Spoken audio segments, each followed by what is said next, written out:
Good morning, team. This is Admiral Richardson, the Chief of Naval Operations. Like you, I was devastated and broken to hear about the collision of the USS John McCain off of Singapore. They are moored in Singapore right now, and all of our assistance is flowing to the ship and the crew. That is our primary focus right now, the safety of the crew and the ship and taking care of their families.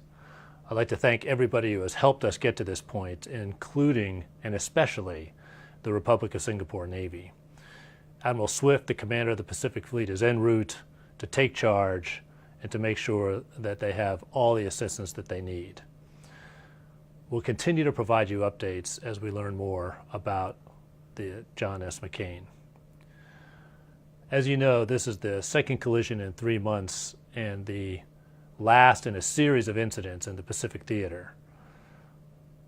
This trend demands more forceful action.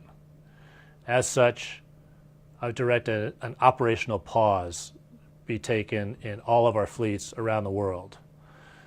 I want our fleet commanders to get together with their leaders and their commands to ensure that we're taking all appropriate immediate actions to ensure safe and effective operations around the world. In addition to that operational pause, I've directed a more comprehensive review to ensure that we get at the contributing factors, the root causes of these incidents. This review is in addition to the investigations that are looking into the details of the collisions of the USS Fitzgerald and now the USS John S. McCain. I've asked Admiral Phil Davidson, the commander of USS Fleet Forces Command, to take charge of that investigation. I will examine the process by which we train and certify our forces that are forward deployed in Japan to make sure that we're doing everything we can to make them ready for operations and warfighting. This will include, but not be limited to, looking at operational tempo, trends in personnel, materiel, maintenance, and equipment. It will also include a review of how we train and certify our surface warfare community, including tactical and navigational proficiency. Now, I want to make as many resources across the Navy available to Admiral Davidson in the conduct of this review, and that will include the Naval Inspector General, the Naval Safety Center, and others. I want this to be a broad and diverse team, including officer and enlisted from across the Navy, and also people outside the Navy, the other services, and the private sector. I want this team to be as diverse as they can be so that we don't miss anything in our review. This review will be on a very tight timeline. I want to get frequent updates. This requires urgent action. We need to get to it and take corrective action. Finally, I will be getting updates throughout, and I'll keep our leadership informed. In closing, our thoughts and prayers go out to the sailors and families of USS John McCain and USS Fitzgerald. We need to get to the bottom of this, so let's get to it. Red flags are being raised. The latest at-sea collision involving the USS John S. McCain could have been caused by a cyber attack on the Navy's electronic guidance systems, McClatchy reported. When you are going through the Straits of Malacca, you can't tell me that a Navy destroyer doesn't have a full navigation team going with full lookouts on every wing and extra people on radar, Jeff Stutzman, an ex-information warfare specialist in the Navy who works at Wacth Labs, told McClatchy. There's something more than just human error going on, because there would have been a lot of humans to be checks and balances. Chief of Naval Operations, Administration John Richardson, did not rule out a cyber attack in the collision, from which 10 American sailors remain missing.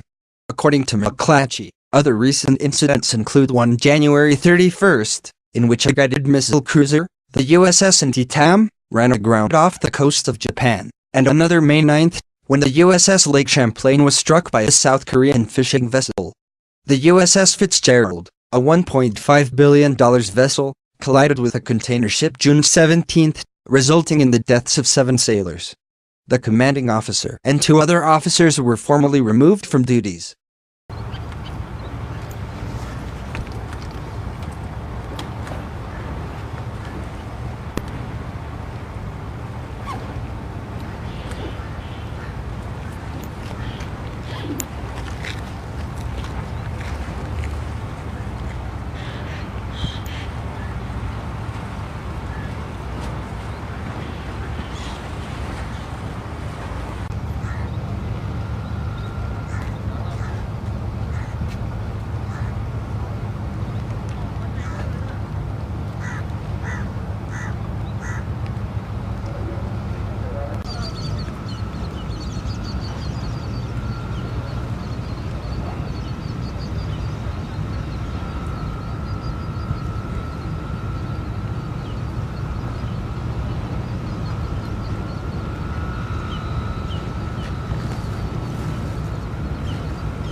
Then you are okay. You come. Okay.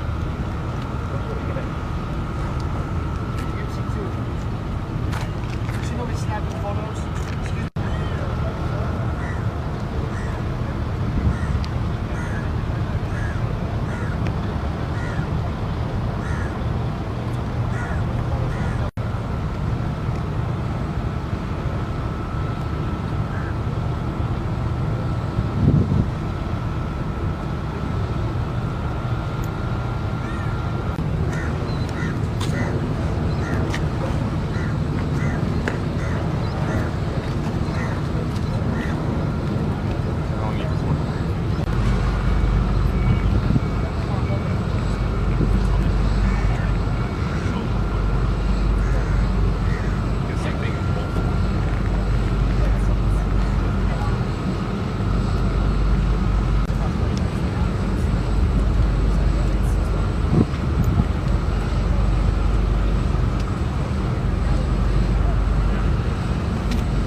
Cold drink?